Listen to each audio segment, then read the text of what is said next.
Hello philosophers. This video is about the famous book, I Am Malala by Malala Yousafzai. Basically, this is the true story of Malala Yousafzai, a brave girl from Pakistan who stood up for girls' education, even when the Taliban tried to stop her by shooting her. You should read it because it shows how one person's courage can inspire the world and reminds us that education is a right everyone deserves, not just boys. The book is important because it teaches us about standing up against unfairness, the power of never giving up, and how education can change lives. The main message is that no matter how young or small you are, your voice matters, and fighting for what's right can make a big difference. Let's start it chapter by chapter. Chapter 1: A Daughter is Born. Malala Yousafzai begins her memoir by painting a vivid picture of her birthplace, the breathtaking Swat Valley in northwestern Pakistan, with its snow-capped mountains, flowing rivers, and fertile valleys. She describes how her birth on July 12, 1997 was met with muted reactions in her patriarchal Pashtun community, where the birth of a son would have been celebrated with gunfire and feasts.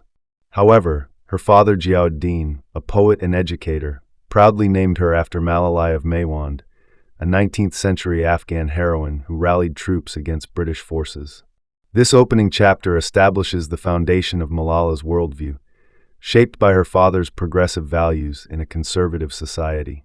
She recounts childhood memories of playing with her brothers, attending her father's school, and witnessing the stark gender inequalities around her, where many girls were married young and denied education. Chapter 2: My Father the Falcon. This chapter provides an intimate portrait of Ziauddin Yousafzai, Malala's inspirational father. Born with a stutter into poverty, he overcame significant obstacles to become an educator and activist. Malala details how he founded the Kushal school despite financial hardships, naming it after his favorite poet Kushal Khan Khattak.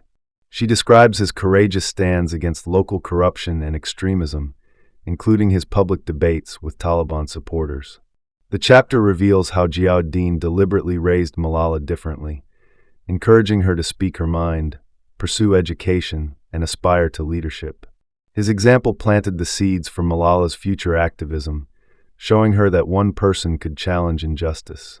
Chapter 3: Growing Up in Swat. Malala offers a rich depiction of daily life in Mingora before Taliban rule. She describes the vibrant bazaars, the annual monsoon rains turning streets into rivers, and the cultural importance of poetry competitions and music festivals. This nostalgic portrayal makes the subsequent destruction more poignant.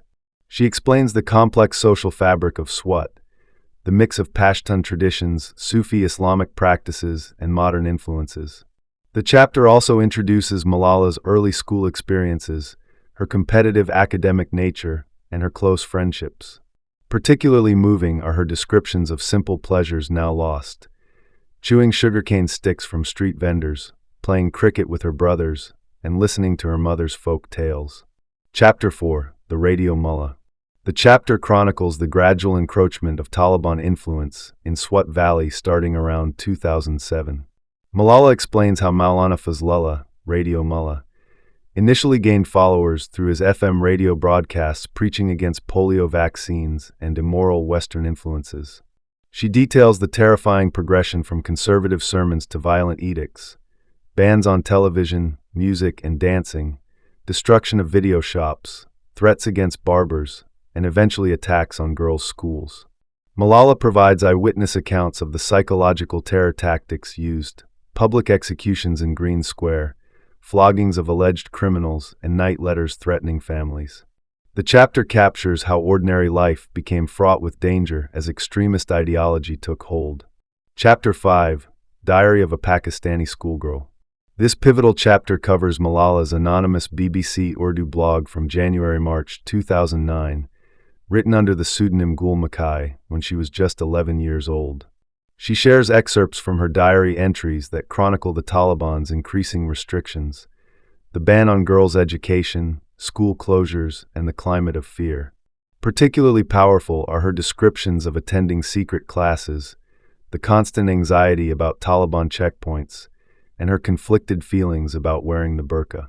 The chapter reveals how Malala's writing gave voice to thousands of silenced girls, attracting international attention to Swat's crisis.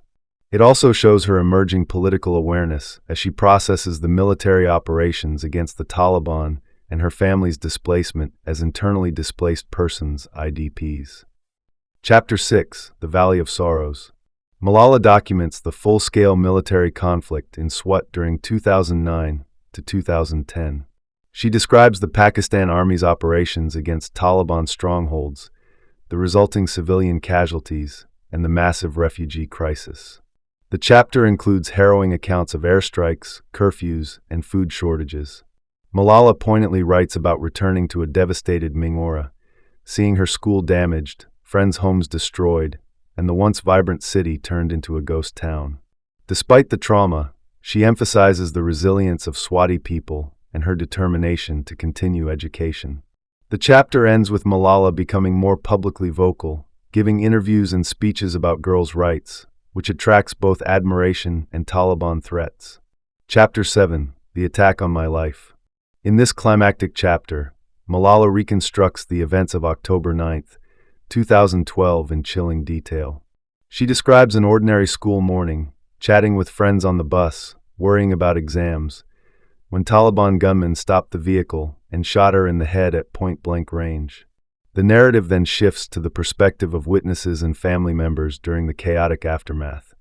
The frantic rush to the hospital, the surgery to remove the bullet lodged near her spine, the swelling that required a piece of her skull to be removed.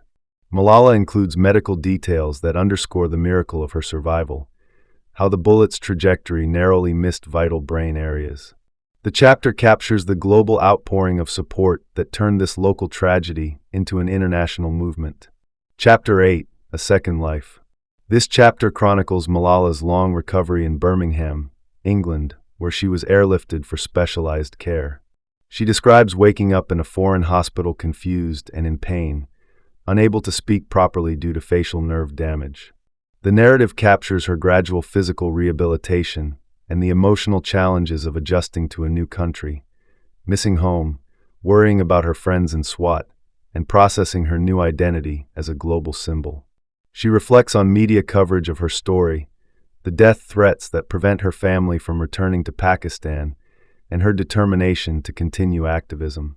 Particularly moving are her descriptions of reuniting with her family after months apart and seeing her father cry for the first time. Chapter 9: One Child, One Teacher, One Book, One Pen.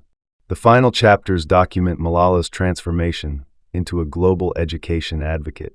She describes her famous 2013 speech at the United Nations on her 16th birthday, where she declared, "One child, one teacher, one book, one pen can change the world." The chapter details her meetings with world leaders, the establishment of the Malala Fund, and her Nobel Peace Prize recognition in 2014. Malala reflects on her complex identity: a Pakistani in exile, a survivor of violence, a normal teenager who loves TV shows and worries about homework. She ends with a hopeful vision for girls' education worldwide and her determination to one day return to a peaceful Pakistan. I hope you have enjoyed this book, but please support me with your likes and subscriptions. Thank you.